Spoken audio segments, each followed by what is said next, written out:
High friends, welcome back to चेरीलाज kitchen. Pohe हे आपण खातच असतो.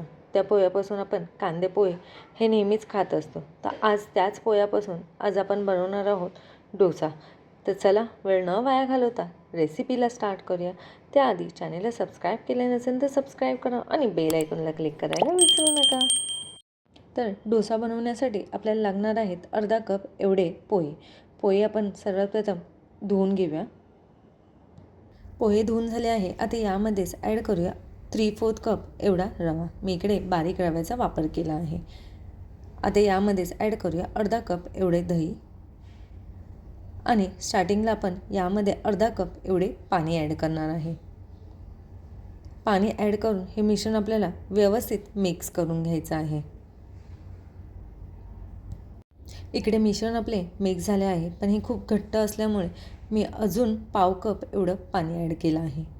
खूप जास्त पातळी नाही करायचं आणि खूप जास्त घट्टही नाही, मीडियम असं आपल्याला बॅटर बनवून घ्यायचं आहे. तर इकडे आपलं बॅटर रेडी झालं आहे. बॅटर 5 मिनटं आपण असेच रेस्ट करायला ठेवूया. तोपर्यंत आपण चटणी बनवूया. चटणी बनवण्यासाठी इकडे मी 2 हिरव्या मिरच्या, 1 टॅमॅटो आणि 1 मीडियम साईजचा कांदा आपल्याला लागणार आहे. सर्वात प्रथम आपण टॅमॅटो कापून घेऊया. या प्रकारे 4 तुकडे आपल्याला करून घ्यायचे आहे टॅमॅटोचे.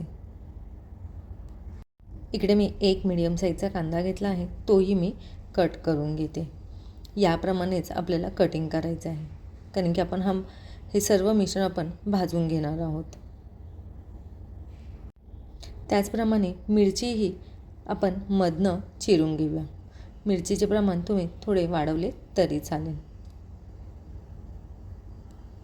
आता हे जिन्नस आपल्याला भाजण्यासाठी अर्धा चमचा एवढे तेल लागणार आहे. तेल थोडे गरम झाले की ह्याच्यात 7 ते 8 लसणाच्या पाकळ्या ॲड करायच्या आहेत. 2 हिरव्या मिरच्या ज्या आपण कट केलेल्या त्या आपण ॲड करूया.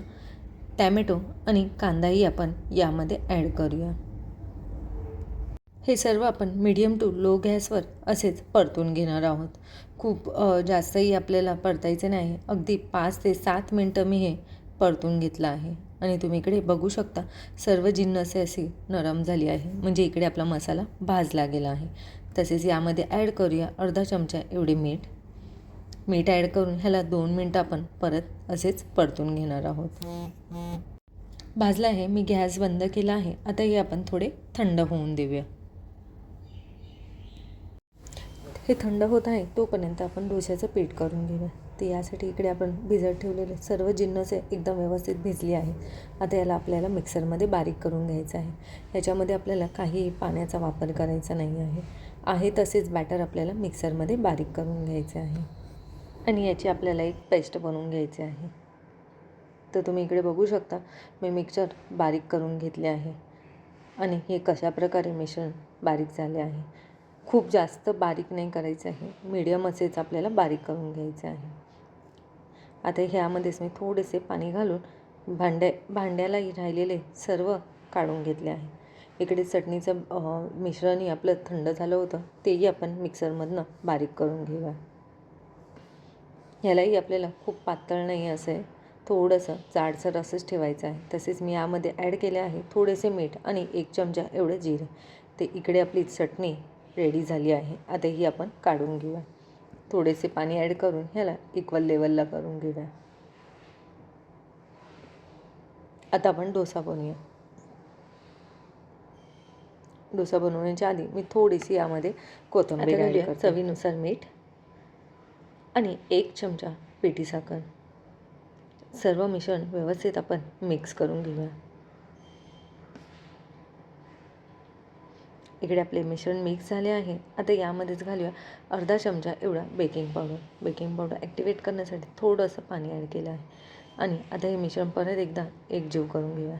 व्यवस्थित हलवून घेऊया आणि आता आपण डोसे बनवूया. तवा मी तापतच ठेवला होता. तवाही गरम झाला आहे. खूप जास्त नाही, मीडियम असाच गरम करून घ्यायचा आहे. स्टार्टिंगला आपल्याला थोडेसे तेल लावून घ्यायचे आहे आणि बॅटर याप्रमाणे पसरवायचे आहे. 2 मिनटं बॅटर आपल्याला असेच वरचे सुकून द्यायचे आहे. इकडे आपले वरचे बॅटर सुकले आहे. आता यावर तेल घालून ह्याला आपण असेच पलटी मारून घेणार आहोत. ह्याची एक साईड भाजली आहे. आता आपण दुसरी साईडही भाजून घेऊया. तर याप्रमाणे ह्याला आपण असे पलटी मारून घेऊया. तर आता दुसरी साईडही आपण 2 ते 3 मिनटं अशीच भाजून घेऊया. तर तुम्ही इकडे बघू शकता, इकडे आपली दुसरी साईडही भाजली आहे आणि इकडे आपला डोसा रेडी झाला आहे. याचप्रमाणे मी बाकीचे डोसे बनवून घेते. तर तुम्ही इकडे बघू शकता, मी अजून एक डोसा ॲड केला आहे. याप्रमाणे आपल्याला बॅटर तव्यावर ॲड करायचं आहे. इकडे मी चपातीचा तवा वापरला आहे, तुम्ही डोशाचा तवा वापरला तरी चालेल. बॅटरवरचे सुकले की आपल्याला त्याची पलटी मारून घ्यायची आहे आणि दुसरी साईडही आपण भाजून घेणार आहोत. ते एकदम झटपट होतात हे डोसे. घरी नक्की ट्राय करा आणि मला कमेंट करून नक्की सांगा. आता आपण सर्व करूया. तर इकडे आपला डोसा रेडी झाला आहे. रेसिपी आवडल्यास नक्की लाईक करा अँड शेअर करा.